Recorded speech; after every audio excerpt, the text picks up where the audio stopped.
All right, my name is Rich Schmidt. We're here with Cassandra Beldowicz. It's June 28th, 2024. We're at the Corcilla Cellars tasting room in Oregon City. And Cassandra, thank you so much for joining us today. Thank you. First question is, why wine? Oh, that's a long story. Good. I was a nurse for 12 years, and the hospital I was working at in Virginia wasn't my favorite job. My husband was military for a long time, so we moved a lot. I worked in a lot of different places, and I ended up breaking my arm. Have you ever seen the show Wipeout?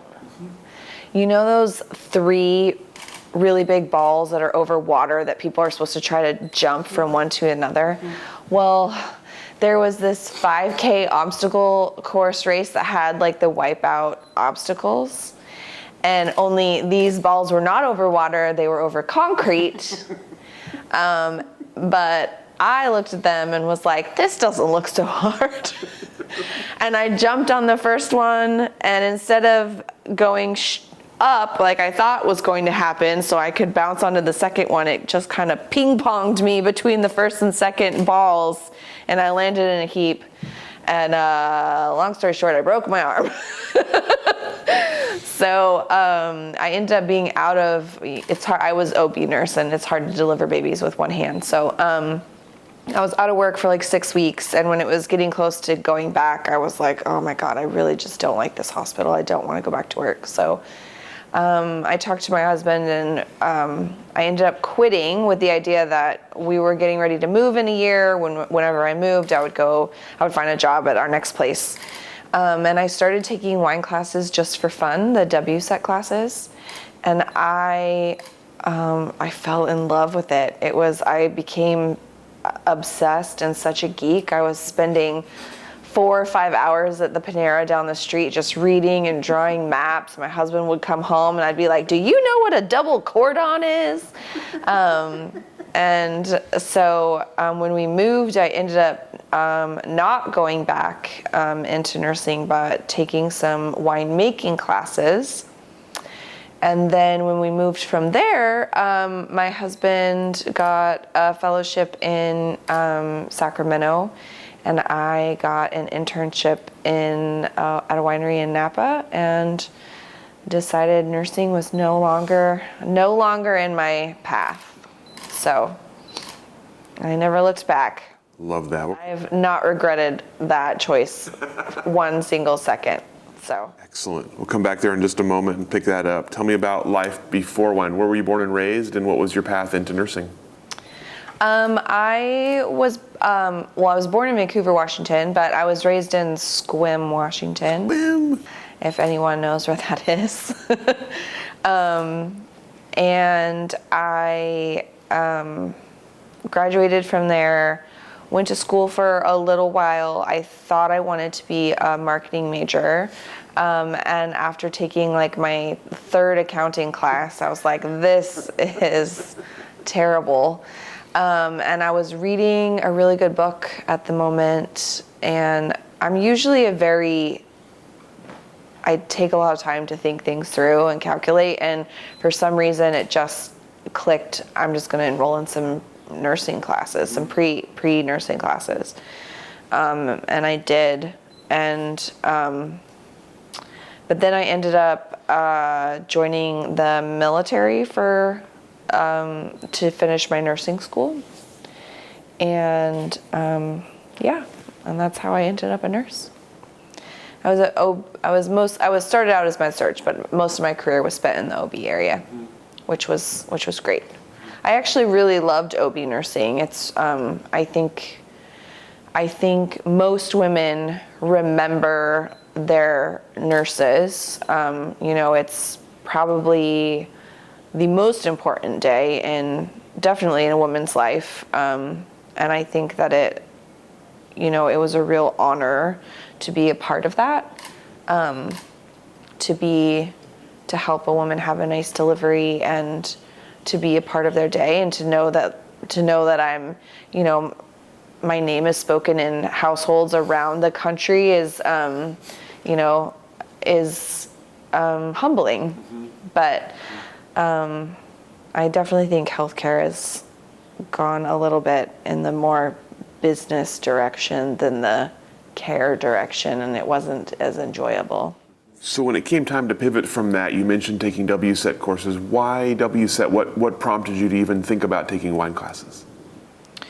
My husband and I don't have kids, and I didn't want to sit around watching the Kardashians all day. So I started I was like, what interests me? My husband and I, we were stationed he was stationed in Germany for a couple years.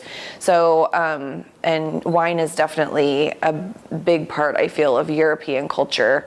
There was a grocery store across 30 minutes from our house in Germany, across the border in France, that does a yearly tent wine sale, and you can go in and buy cases of French wine for like €10. And so we came home from Europe with quite a lot of wine, and but I didn't really know a lot about wine, and so I think I just decided to take some classes in something that I thought I would find interesting and to fill my time. And yeah, it turned out it interested in me more than I thought it was going to.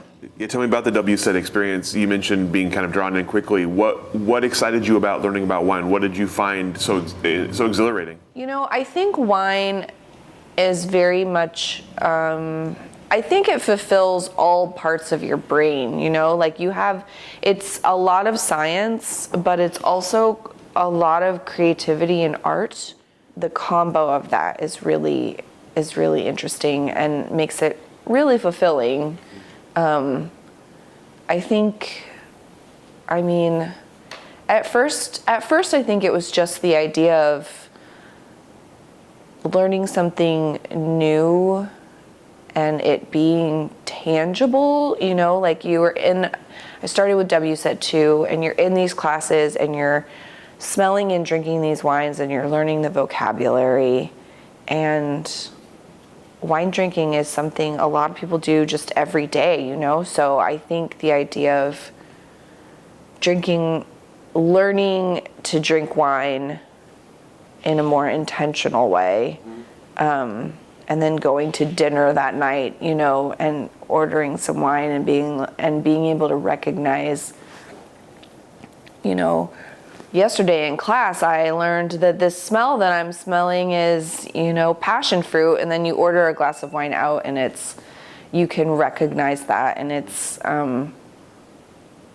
pretty exciting. So you mentioned starting kind of on the winemaking path once you got to California. So tell me about that. Tell me about making the decision to get into that part of the industry. That's actually a really fun story. The winemaker I worked for there loves to tell it. So my husband and I at the time were living in Virginia, and we had gone to Napa just for vacation. And while we were there, our server at Bouchon had recommended that we go try out Jessup, which is in Yountville. So we did the next day. It was like our last stop before we had to head back to the airport, and we really liked their wine, fell in love with their Zin, and we were on their mailing list, and went home, and a few months later I got an email from them saying that they were doing a charity auction with 826 National, which is run by Dave Eggers, who's an author, and we follow that charity as well. So it was kind of like the best of both worlds, the charity and this winery that we really like. My husband was deployed at the time. He was deployed all the time at that time. And I told him, I'm like, there's this auction, I want to bid on it. If we win, we can just chalk it up as an anniversary present to ourselves. So we did end up winning, and the auction included like 5 bottles of wine and dinner with the winemaker, and like 2 nights in their winemaker cottage at the time. And so I planned to go out there. Jessup forgot to tell the winemaker that he was supposed to be having dinner, and told him like the night before, by the way, you're supposed to be meeting these people for dinner. Luckily, he was in town. Him and his wife, Bonnie, ended up meeting me and Brian for dinner. And by that point, I had quit and started taking the wine classes. And so I was so jazzed to be able to talk to this winemaker, ask him all my questions. Because, the classes are great and very informative, but as with anything, nursing included, book and real life practice are a little different. So we ended up having dinner with them. We had a great time. And at the end of the dinner, he's like, well, every harvest I need interns. So if you're ever out in this direction, just let me know. And my husband was in the middle of applying for fellowships at the time. And I went back to the little cottage from dinner that night and barely slept. I was just so excited at the prospect of working in a winery. So my husband ended up applying at UC Davis as well after that dinner. And that's where he ended up matching for fellowship. And so as soon as we found that out, I emailed Rob from Jessup and said, hey, I'm going to be out in that direction. And he said, great, I'll save you a spot. It was just, I don't know, the world coming together and saying, here you go. So, and then it was just supposed to be a harvest internship, but I worked my ass off that harvest and I loved it so much. And at the end of harvest, they let me stay on. So I worked for them for a couple of years before we moved again. But it was great. That first harvest, I cried multiple times. I was so tired. I was just so tired, but every day I would wake up the next morning and just be like, let's do this. Mm-hmm. So yeah, it was great. What were you expecting the work to be like, and what was it actually like for that first harvest? I did a lot of research beforehand just because I wasn't sure what to expect. I got really lucky in that my first winery job was at a pretty small winery. Small by California standards, I guess. And so, sometimes if you get in those really big places, they basically assign you to one job and you just do the one job over and over again. Whereas at Jessup, I got to do everything. Yeah, it was, I knew a little bit going in what to expect just from all of the reading I did beforehand, but I don't think I was quite as ready for quite how physically demanding harvest is, or for all of my fingers to split open and turn and stain dark purple. That was terrible. But yeah, I think it was even better than I expected it to be. Just, you have these grapes show up at your door, and then at the end, you have this completely different product. It's pretty fun. So given the difficulty, obviously the physicality and all of that, tell me about at the end of harvest, what made you want to stick around and do it? What was exciting about the prospect of staying in wine production? Well, I lost 15 pounds. No, I'm just kidding.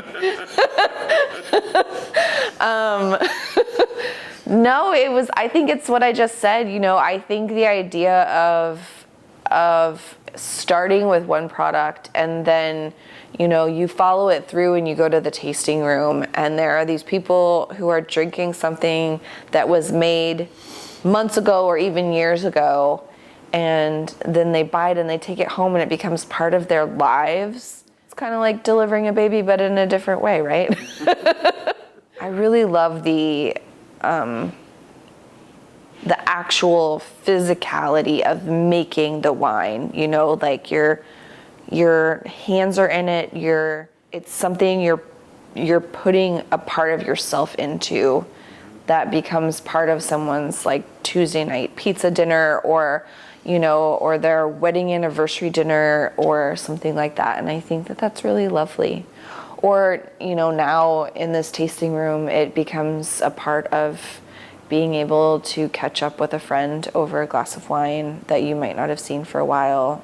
I just think there's something really beautiful about that. So you said you stayed on after harvest for a couple of years. Tell me about your role there, how it evolved, and what you learned along the way.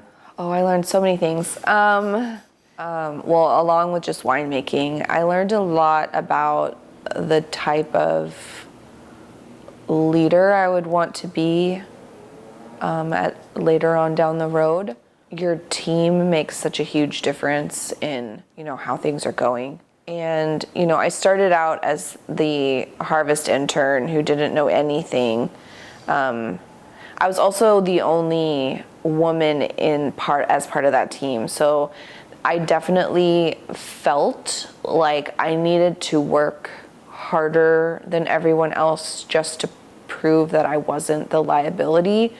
And I feel like that was an interesting experience too, coming from especially OB side of nursing where it is majority female, coming into the wine industry where especially on the production side of things, females are definitely more of the rarity. That was definitely an interesting juxtaposition. The second year, so the first year I was there, I worked mostly full-time, but not always, depending on how much needed to happen. The second year I was there were the big Napa fires, which was definitely an experience. What year was that? 17. That was crazy. And one of the regular guys who'd worked there for a while had quit and moved on, and so I was able to kind of step into that role and take on some more duties of helping run the production side of things. At that point we had more interns below me, so helping to teach them and guide them. I think when you're teaching someone something, it's always such a good way to test your own knowledge. What was 2017 like? What were your memories of that harvest? Oh, that harvest was crazy. Because, well, first of all, I lived in the city of Napa. And even though I felt like we were probably okay, the city of Calistoga and the city of Santa Rosa, had kind of gone up in flames. So I wasn't sure. So it was a really surreal moment to kind of look around my house when it started and think, okay, I'm not running right now, so if I have to get out of here quickly, what am I saving? And it's really interesting to look around your life and realize there's not much that's not replaceable, honestly. I think a lot of people get caught up in their things, which is, I think that's normal, but when you really look at your home, almost all of it is replaceable, and that's a weird feeling. Really, it's a really weird feeling. So I ended up just putting, since I had time, I put a bag of clothes, my really nice champagne bottles, my jewelry, and my computer in the back of my car, and I just had it in there for 2 weeks, and then my dog was coming to work with me because I didn't want to leave him at home by himself. So, but at work, a lot of the grapes weren't coming in for a while because you couldn't pick them. Yeah, you couldn't pick them because you couldn't get out to the vineyards; they were on fire. So it was kind of a weird, just waiting around, which during harvest is not what harvest normally is. You're just hustling. So. And then all at once, some of the fires cleared, and everyone was like, we're just bringing in everything. And it all came in one day, and it was a day. It was quite a day. There was a lot of grapes coming in. So yeah, it was a little bit nuts. And from the winery, you could see there was a fire burning like across the street, just a little ways. So that was creepy too. You talked about one of the lessons you learned there being like sort of the leadership and how you would want to lead.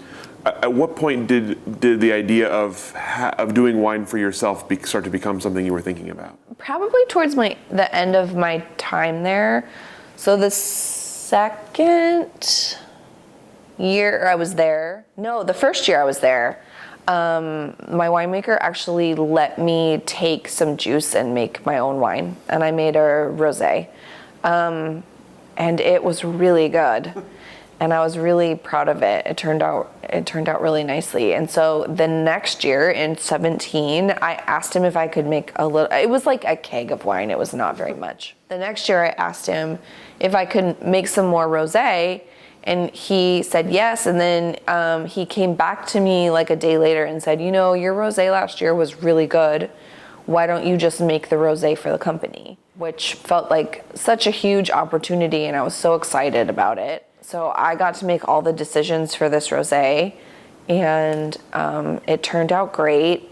And a couple of people from the tasting room, they told me that it was one of the better rosés they'd tried, and they were so excited, and made me feel like all like, look what I did.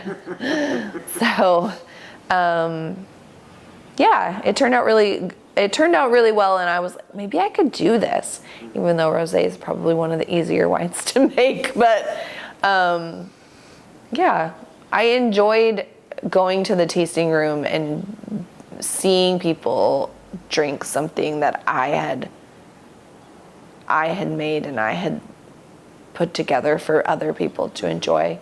So yeah, I think that's when it was kind of born. Well, then tell me what came next after Jessup. My husband was stationed back in Washington, where we had met at Fort Lewis McChord, and I wanted to find a job in production.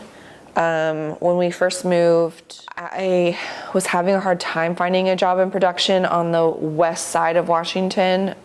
There's Woodinville, which has quite a few wineries, but a lot of them are either just tasting rooms or they're pretty small, family owned. They have 1 or 2 employees. So the first fall that we lived there, I ended up doing an internship at Soder. I was the oldest person there and the only one with experience as part of their intern group. Obviously their regular staff had experience, but so that was actually an interesting experience. It was definitely taking a step kind of back and but it was good. I mean, I had been to Soder before, and it was such a great experience.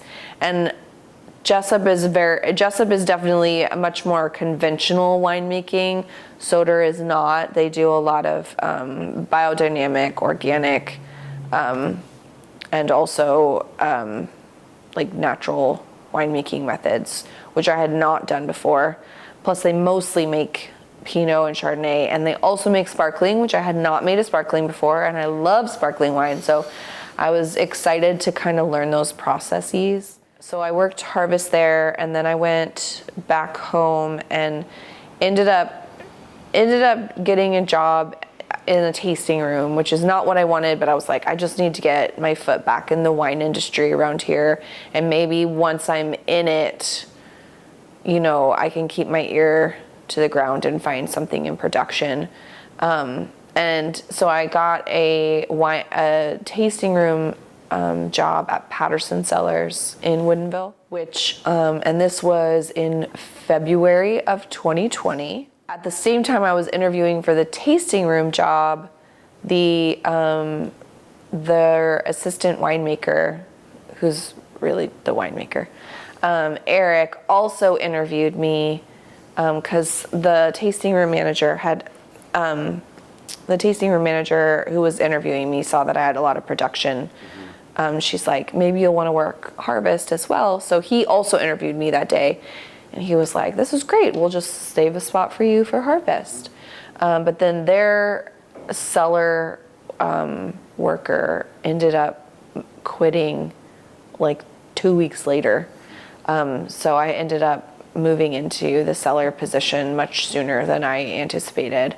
Kind of split my time between the tasting room and them for about a month, and then the tasting room thing wasn't a thing anymore, but wine still is being made. So yeah, I became a part of their winemaking team. How did it compare? I think that's probably my absolute favorite job I've ever had. My boss, Eric, he got into wine kind of similarly, coming from a different industry. I think, coming from nursing, I mean, the things you're doing to make wine is really important, and there's definitely steps you need to follow and all of those things. But at the end of the day, nobody's dying, right? Like, you're making wine. So there is a relief in that, like a relaxing, like, notion of like, this is not life and death. This is wine. Like, you can have fun, you can enjoy it. And the environment there was very relaxed in terms of like, you're an adult, I'm trusting you to make good adult decisions.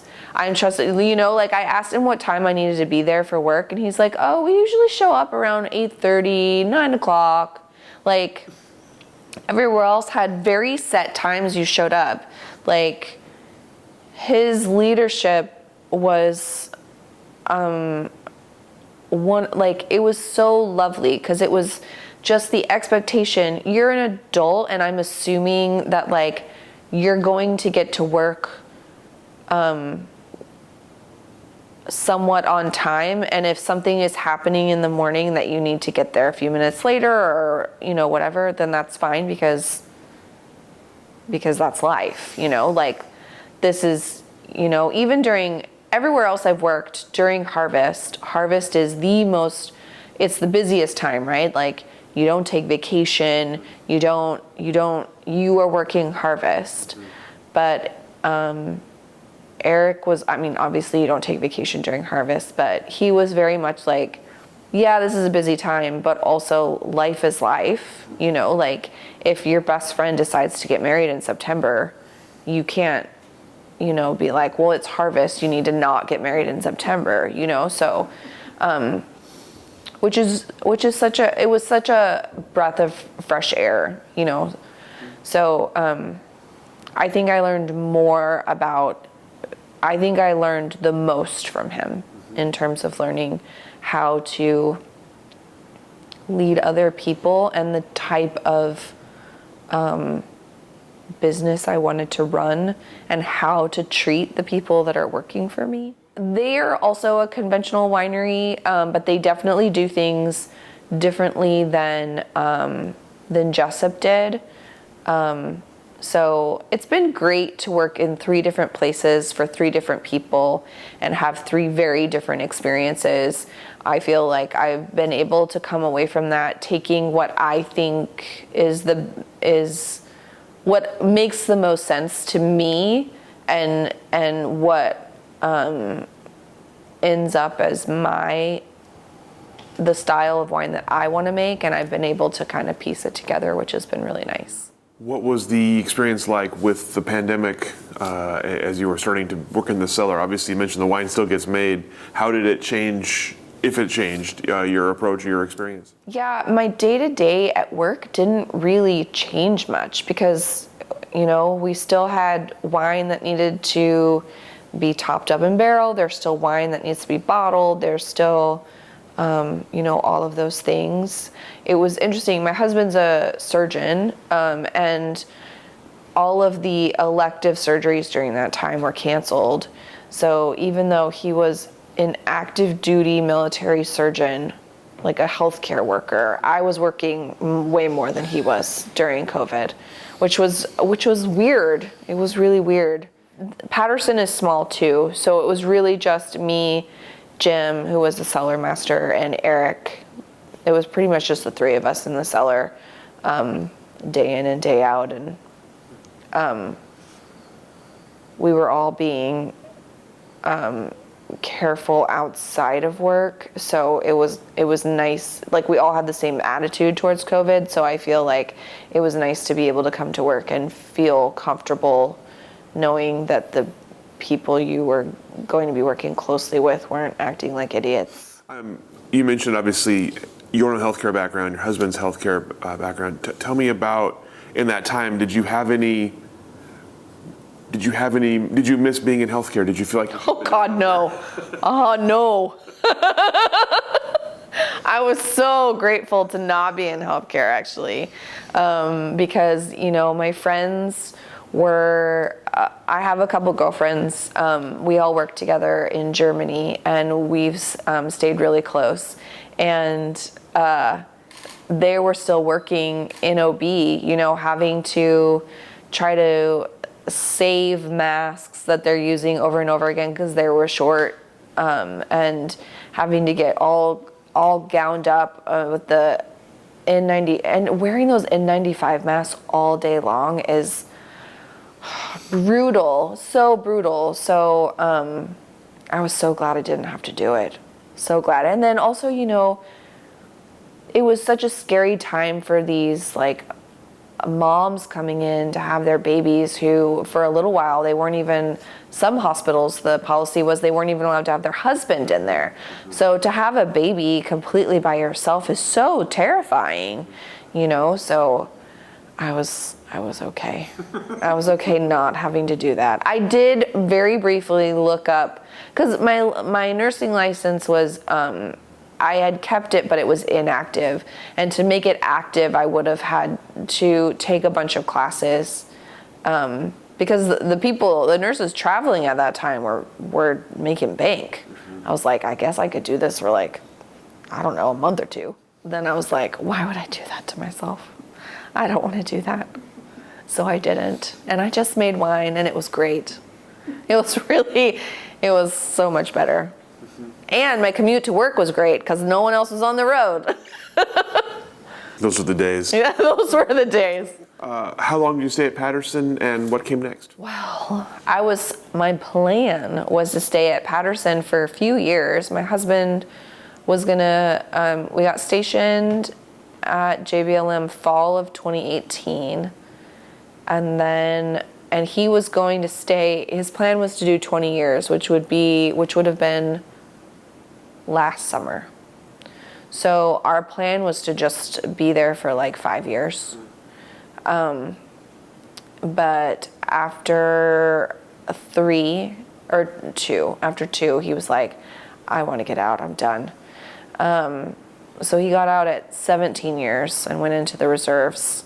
And we ended up moving to Portland. So I only worked for Patterson for 2 years. But I'm still pretty close with them, actually. So not as long as I wanted to. But then we moved here and decided, this would be a good time. New place, this is, when we moved here, we're like, well, this is where we're going to settle down. This is where we're going to make our community.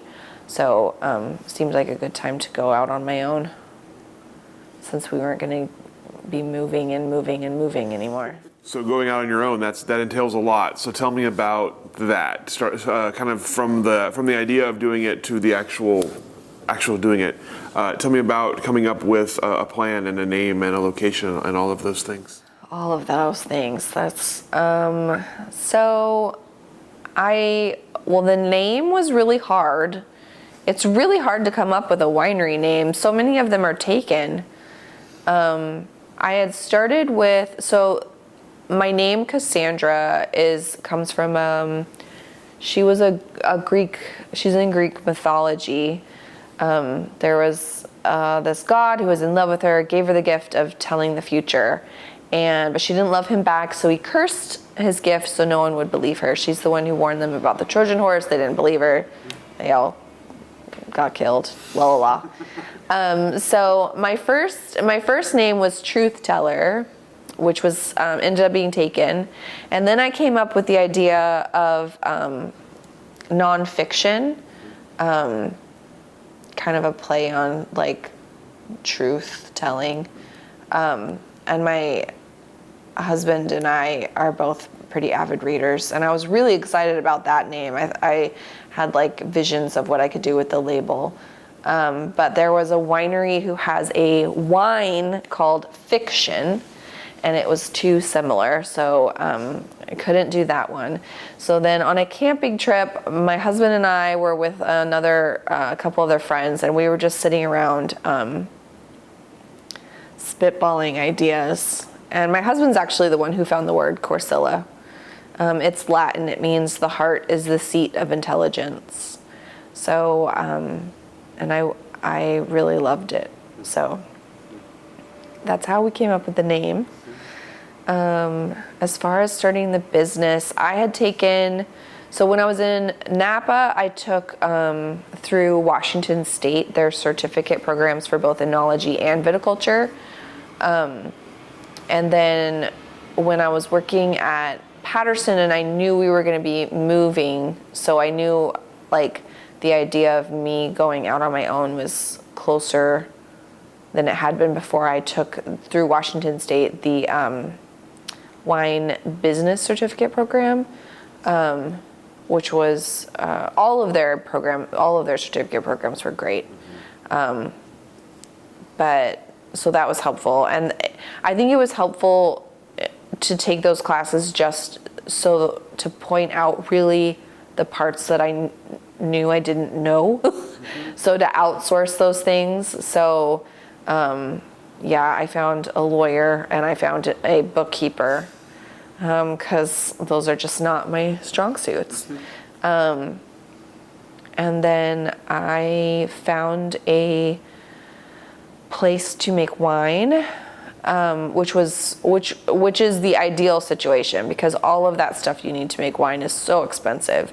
So I found a place where I just needed to bring in my own tanks and barrels. I didn't have to buy all of the things. Started searching for grapes. Luckily, I was able to use Patterson gets all their grapes from Eastern Washington. So I started with that, and then worked my way into Oregon. But yeah, that's kind of how I got started. I'm curious. Let's talk about your first year, for approaching your first vintage. What was your goal? What was your short-term goal for like getting your brand off the ground? My short-term goal was to make good wine. I had made some, working at Patterson, they were really supportive of me going out on my own, and I had done, a lot of the winemaking work there, and so I ended up buying some of their red wine, and that I had done a lot of the work on anyway, and blending it out to be more of the style of wine that I wanted to be making. So I was able to start selling wine sooner than I would have been able to otherwise, which was really key, I think, because otherwise I wouldn't have been able to start for a few more years. I just bottled my first vintage of reds 2 days ago. So, I was making whites and rosé, but so I think that was clutch. And then I started out selling at the farmers markets. So that was fall of 22 was my first vintage on my own, and then May was when I first started selling at farmers markets. And then as far as finding this space was fate, I think, along with like most of my wine career. I don't know. I wanted to stay out of Multnomah County for reasons I don't feel like I need to state. I love Portland, but right now it's a little bit of a mess, and I didn't want anyone working at the tasting room to feel unsafe. So I also wanted to stay out of downtown Portland for that reason. And I don't know, the Oregon City just seemed like it just kept speaking to me. I don't know why. I don't know why it did. So I kept looking for properties And I'm not very big, so I didn't want it to be a really big place. And I had come down here to look just in the windows of a place one day. My husband and I had gone to the dump, and I was like, let's just swing by. I just want to like look in the windows of this one place that's advertised and just see. So I was like peering in the windows, and I'm like, oh, this place isn't going to work. It's way too big, and like it's too complicated. So I'm walking back to the truck, and I walk past this space, and it's empty. There's no signage on it. But I'm like peering in the windows. I'm like, oh my God, this spot is so cute. It'd be so perfect. And this woman walking by goes, would you like to go inside? And I just turn around, and she's like, yeah, I was on my way home, and I saw you peeking in the window, so I thought I'd stop and see if you wanted to look inside. It's like, yes, I want to look inside. So she brought me in, and she's like, yeah, we haven't even listed this place yet. So I put in an offer. She said a couple other people had actually reached out to them about the space as well. And at first, she's like, we ended up going with somebody else. But I really wasn't worried about it. I just really felt like this place was meant to be. Mm-hmm.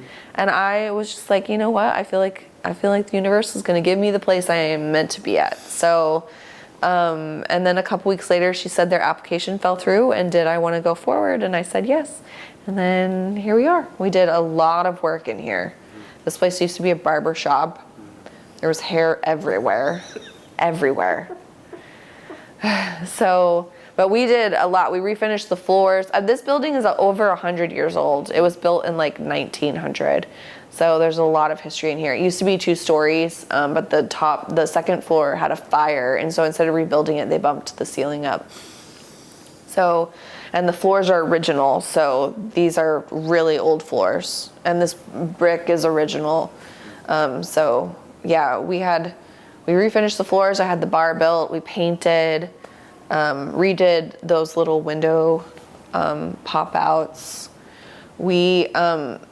I put the wallpaper up there and painted up there. We redid the lights, and then that section that was back there just had like a sink, like a little sink, I think for like processing hair color or something. So we put the wall in so that there was a hallway that went to the bathroom, so that people walking to the bathroom weren't walking through the little kitchen area, and then built out the little kitchen area a little bit more. And then I completely gutted that bathroom and redid it. It's so cute back there. When did you open?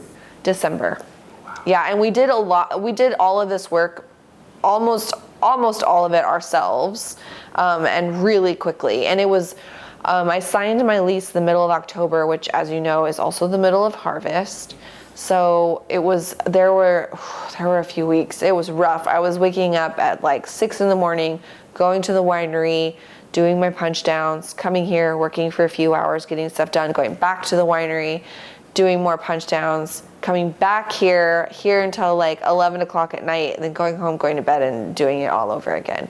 But we busted it out. We did all of that work in a month. And then, then we opened in December. Yeah, I really can't take all the credit for that. My sister did a ton of work. My dad came out for like a week, and he did a ton of work for me. My sister's partner, Cam, and Cam's family were really helpful. It was really a group project. Everyone was lovely. How has it gone so far, being open? Good, it's going good. Opening in December was not the best time of the year to open. But it's just how it worked out. A lot of people do the dry January, which people need to know how devastating that is for the alcohol industry. If you don't want to drink, at least come buy some gift certificates, because there were a lot of people who just, when we first opened, everyone seemed really excited. And then January, people were like, oh, we'll be back. We're doing dry January, so I'm not drinking right now. And I'm just like, oh, dry January. But then, things started to pick up, and we're doing really well right now. The Oregon City community has been really lovely, really welcoming, seem really excited to have us here. Yeah, it's been good. We've got a few regulars. My sister is the one who runs the tasting room, and she's doing a great job. She's like BFFs with all our regular people, knows all their whole life story. It's like Cheers up on the bar sometimes when I come in. But that's great. That is 100% what I wanted this place to be. I think, you know, a lot of tasting rooms can feel a bit sterile, and I really wanted this to feel like you were sitting in your living room, catching up with friends. Yeah, so each of the little spaces are like nice and cozy. And also I wanted color. I feel like a lot of tasting rooms are like gray and brown, and that's it. Clearly, I'm not a gray and brown person. So, yeah. Let's talk about the wine a little bit. You mentioned kind of you had a style in mind. You wanted when you bought your initial wine to start, you were going to blend it out into a style you wanted. Tell me about the style of wine you want to make here, and how your initial wines have gone.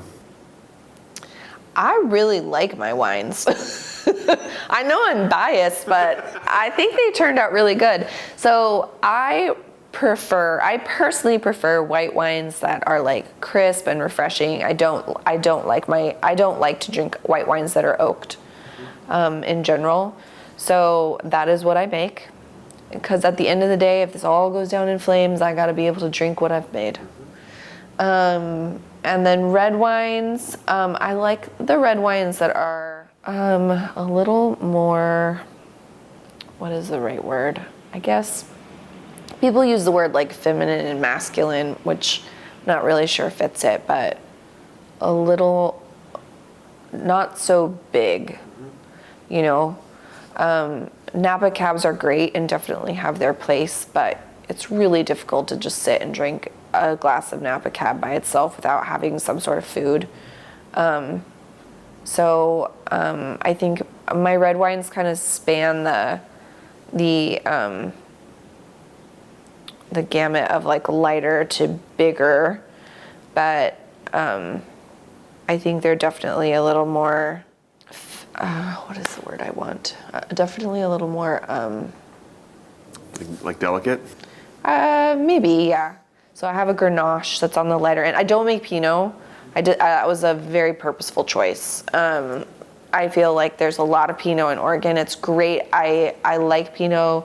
I think there's an obvious reason there's a lot of Pinot in Oregon, but also, one, not everyone likes Pinot, and two, people, I think, want to have choices other than Pinot, and Oregon grows other grapes. So I really wanted to be able to showcase some of the other fun things that Oregon grows and makes. Some of my grapes are still coming from Eastern Washington, but that's because they also grow some really great things. Mm-hmm. So I do not make Pinot or Chardonnay. Well, technically I do get a Chardonnay, but I turn it into a sparkling. So what are you making? I make a Riesling Pet Nat, which is probably one of my favorites. It's so fun. I think Pet Nats are so fun because they're so weird. But the making it out of Riesling was a very purposeful decision, because you say Riesling to people and they automatically are like, oh, I don't like Riesling. And I think it's because they think of like the late harvest Riesling and they're like, oh, I don't like sweet wine. I'm like, well, just try this, because it's Pet Nat and it's fermented dry, so it's dry Riesling, and it's so fun to watch people try it with an expectation, and then once they taste it, that expectation is just like blown out of the water. And so to introduce them to Riesling in a completely different way, and to show that Riesling has other ways of being enjoyed besides just late harvest, is really fun. It's really fun to watch their faces when they try it. Almost always it's like this. They're like, all right, I'll try it. Like almost always it looks like that. It's really fun. So yeah, and then I make a Sauvignon Blanc and a Viognier are my two whites, still whites, which both of them are done in stainless. And then I do a rosé with Sangiovese, which is fun as well. I think a lot of the rosés in Oregon are obviously made from Pinot as well. But Sangiovese, you know, is an Italian varietal. It has such a great acidity to it already, like naturally, that I think it makes a really nice rosé. And then reds, currently I have a Grenache, a Sangiovese, a Zinfandel, and a red blend, which I'm really excited to talk to you about my red blends. But I just bottled my first vintage of reds that I did completely on my own, and that was a Merlot, a Cab, a red blend, a Zin, and a Syrah. Oh, and a Petit Verdot. The Petit Verdot is so good. I'm so excited about it. But the red blends, I decided to start this thing called the Badass Women Blend Series. So every year I name the blend after another badass lady. So my first one was named after Ruth Bader Ginsburg, which on the back of them I put like a quote from the person, and then, I put a little blurb like the reason we picked this is, the first in our Badass Women Blend series is named after the OG woman who supported women, Ruth. And then $1 of all of our Badass Women Blend series goes to the Oregon Girls Collaborative Project to help support girls get into STEM careers. That's awesome. Yeah, I'm really excited about the blends. And then I just blended the next one. It's a third Merlot, a third Cab, and a third of that really good Petit Verdot, and it's pretty tasty. And who's it going to be named after? All right, I'm going to tell you, even though my sister has apparently told me I'm not allowed to tell anyone, but I think that's dumb. But it's named after Betty White, so it's named Betty. Yeah. Which, my sister's the one who picked it, which is why she wanted to do like a big reveal. She really wanted to do Betty, and at first I was like, who doesn't love Betty White?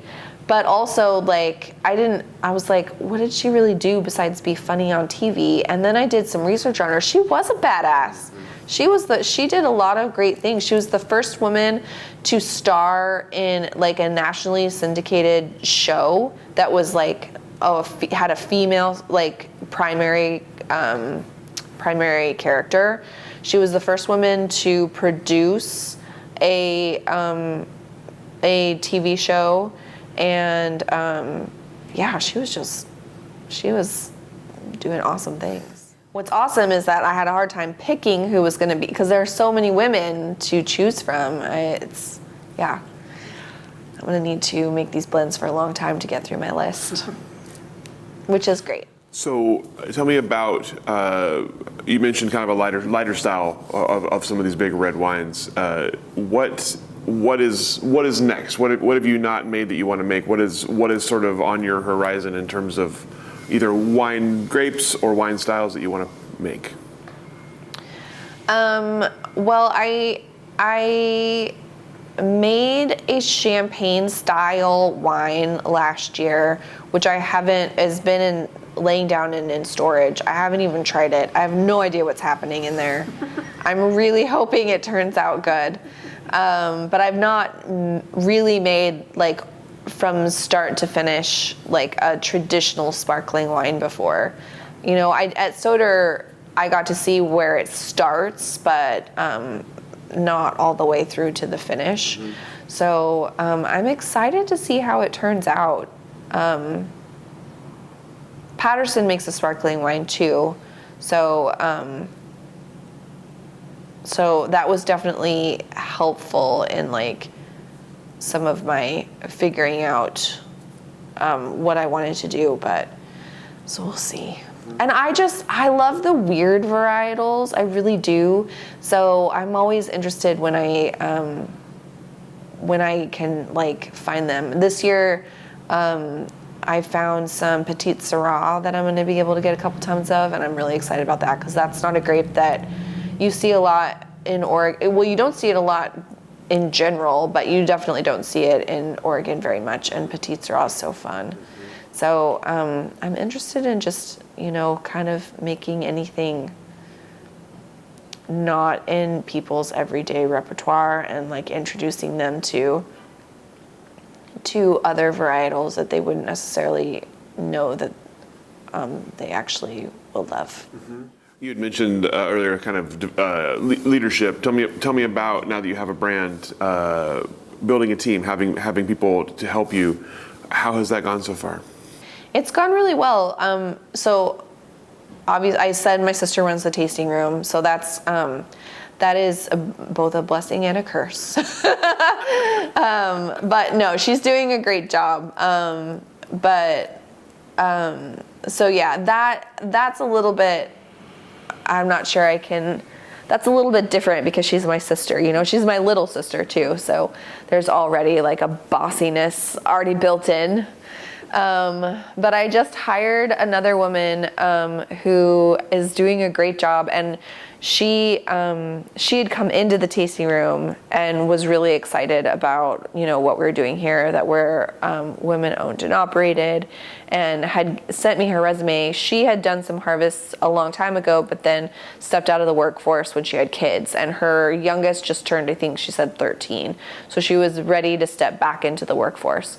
And you know, I've read some things lately, you know, it can be hard for women coming back into the workforce with that gap. But, you know who gets shit done? Moms. Moms get shit done.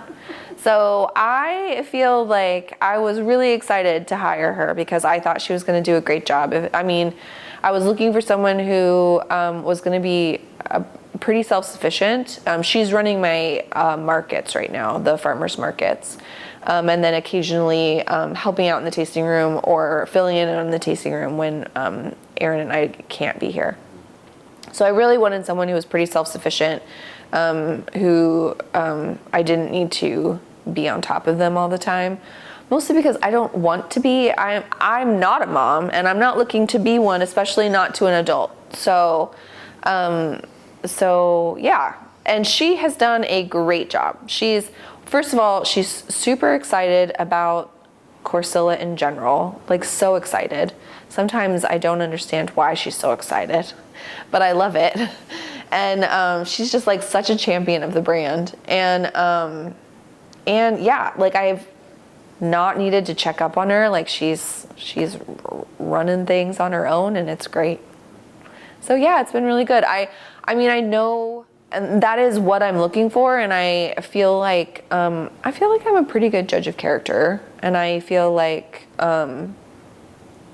yeah, when we talked about Eric, that's really also the type of boss I want to be. I worked somewhere once where we were very much treated like teenagers who needed to be herded and told what to do all the time, and I don't want to be treated that way, and I don't want to treat other people that way. So yeah, I really feel like I'm expecting you to be an adult. I'm expecting that as an adult, you're gonna have adult problems. So like I told the person who's doing the market, I told her, I was like, if you can't make one of these, it's fine. Just let me know. Like, no big deal. I can either cover or, you know, we can also always just cancel the market. It's not a big deal. Also, it's summertime. Summer is like the only thing I think that gets people, you know, through the year of living in the Pacific Northwest is to enjoy the summer. Otherwise, you'd just be so sad. So, you know, I didn't want her to spend her whole summer working. I was like, if you're going to go camping or whatever, that's fine. Just like the sooner you know the dates, the better, so I can make sure I'm planning around them. So, yeah, you know, like things happen. Your cars break down, you know, kids get sick. I think where a lot of leadership and businesses go wrong is thinking that any person's number one priority is going to be your business, because people don't give a shit. Like they do to a degree, right? But at the end of the day, like this is my business and I care very deeply about it, but I am the one who's most invested in this, right? Like it's been my money and my hard work that's gotten me here. So like the girl who's running the markets for me, she's really excited to be working for me, but she's like, and she's awesome, but at the end of the day, her priority is going to be her family, which it should be. And as a boss, I should expect that of her and try my best to make sure she's having good work-life balance so that she's wanting to be here when she can be. Does that make sense? What a revolutionary philosophy that is. Should it be though?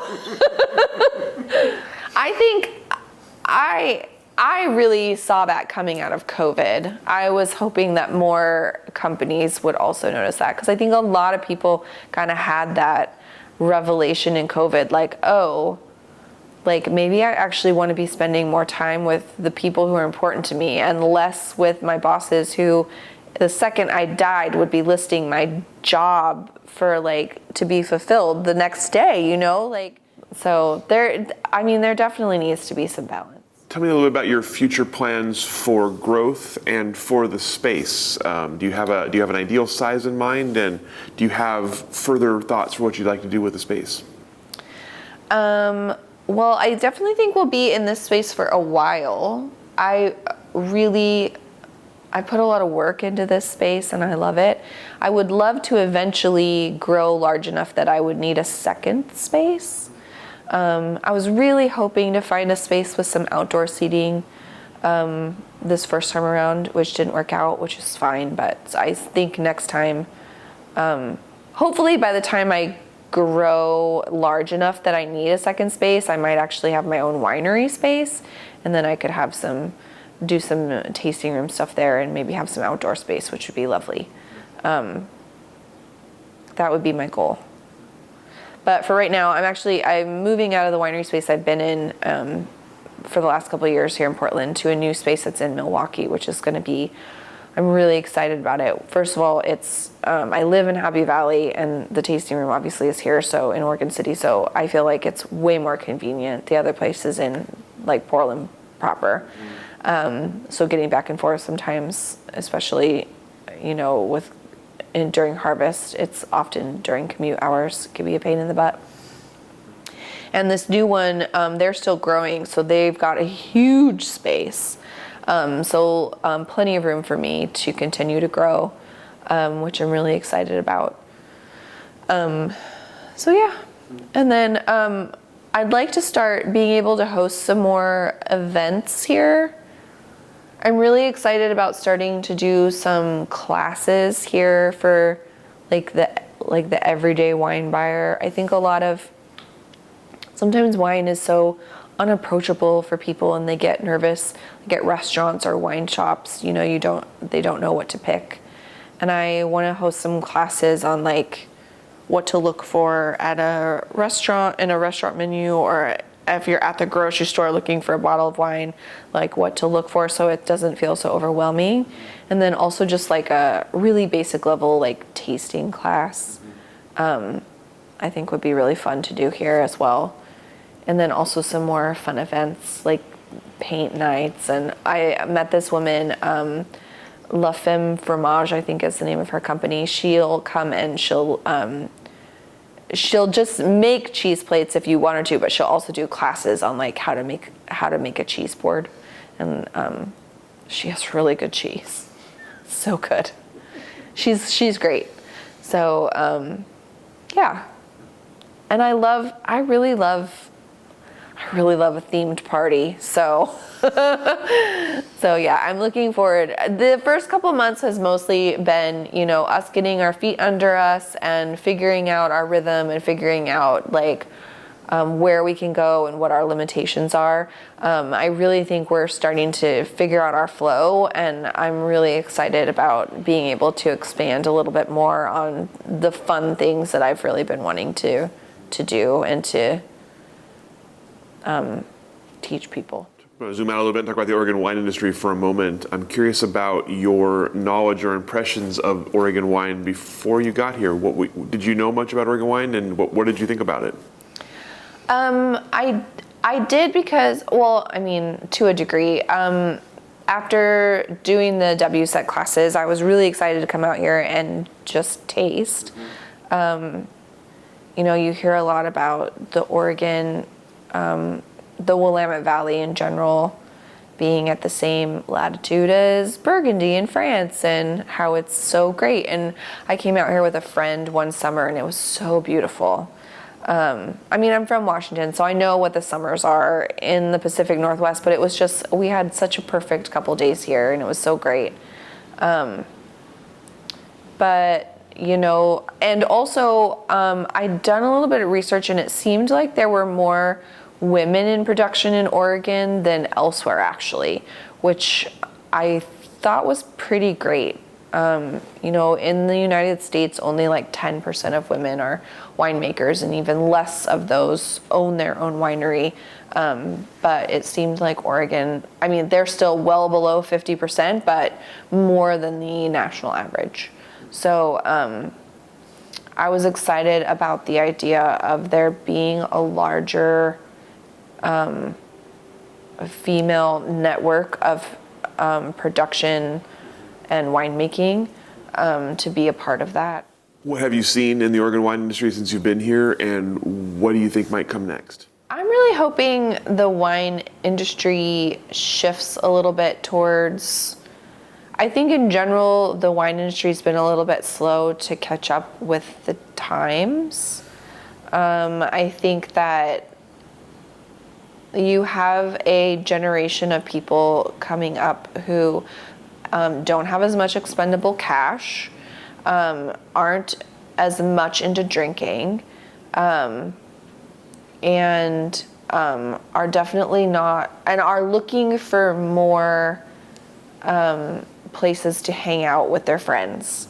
I do think COVID kind of brought that home in terms of like wanting to spend more time with people face to face. So, and I think sometimes the wine industry has been a little slow to shift from focusing on the older, more cash-heavy people. But the thing is those people are gonna move on, and now you've got this other generation of people that you need to be selling wine to, right? Or you're it's not going to work. So I'm really hoping, and I have started to see that shift, and I think that's great. I'm hoping that it shifts a little bit more, and hopefully starts to move a little bit quicker. Any industry is a little difficult to move the needle, but I am hoping that's what I see. I'm also really starting to see, I think this generation now that's of drinking age, that's just kind of coming into it, I think they're really interested in supporting women-owned, BIPOC, LGBTQ businesses, and none of those are really super represented in the wine industry. So I am also starting to see that becoming much more of a focus, which is really exciting. And I'm really hoping that becomes a much bigger talking point and an actual action point, and not just, we're going to put some flags up for Pride Month in June, not just surface level. Mm-hmm. And I think if anyone can do it, it's definitely Oregon. I think we're pretty, especially the Willamette Valley, is, I think they're pretty progressive. So I have high hopes. All right. Last question for you, I guess. Anything else on your horizon you're excited about? What else is in your future, personally or professionally? Other than just trying to grow this business, not much. I was gone most of last summer, and then I was super bummed, because we did not have a great winter. So I am excited to just hang out and enjoy Oregon summer. And then, really just get our name out there and get people excited about our wine and our space. It's small in here, but I feel like it's such a nice place to be. It's so homey. So I'm really hoping people, get to know our name and